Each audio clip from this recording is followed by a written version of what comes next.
آمين. ذلك الكتاب لا ريب فيه هدى للمتقين الذين يؤمنون بالغيب ويقيمون الصلاة ومما رزقناهم ينفقون والذين يؤمنون بما أنزل إليك وما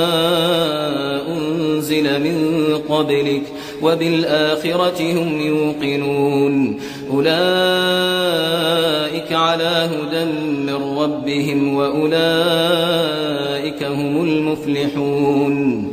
إن الذين كفروا سواء عليهم أأنذرتهم أم لم تنذرهم لا يؤمنون